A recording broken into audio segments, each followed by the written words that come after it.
மகாவிஷ்ணுவை கஸ்தூரியால் அலங்கரித்து தாமரை மலர்களால் அர்ச்சனை செய்து வழிபட்டால் தேவாதி தேவர்களால் பெற முடியாத பாக்கியத்தை கூட பெறலாம் என்பர். கார்த்திகையில் விஷ்ணுவின் சன்னதிக்கு எதிரே அமர்ந்து கொண்டு பகவத்கீதையின் விபூதி யோகம், பக்தி யோகம், விஸ்வ ரூப யோகம் ஆகியவற்றை பாராயணம் செய்தால் சகல பாவங்களும் நீங்குவதுடன் புண்ணியங்களும் நன்மைகளும் வந்து சேரும். நவகிரக மூர்த்திகள் விரதம் இருந்து அனுஷ்டித்து வரம் பெற்ற கார்த்திகை ஞாயிறு விரதத்தை முதல் ஞாயிறு தொடங்கி 12 வாரங்கள் கடைபிடித்தால் நவகிரகங்களால் ஏற்படும் தோஷங்கள் நீங்கி சிவசக்தியின் பேரருள் கிடைக்கும்.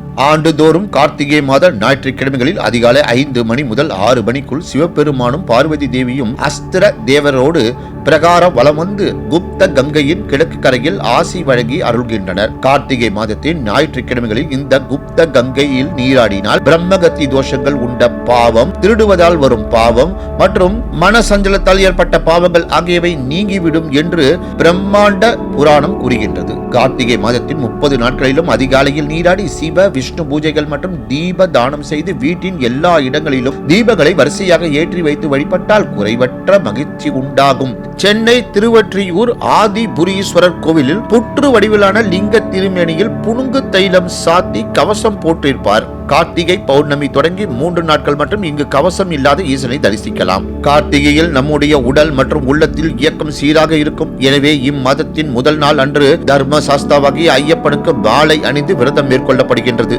கார்த்திகை மாதம் பஞ்சமி தினமானது நாகதோஷ நிவர்த்தி செய்ய உகந்த நாளாகும். கார்த்திகை மாதம் ராம ஏகாதேசி மிகவும் சிறந்த நாளாகும்.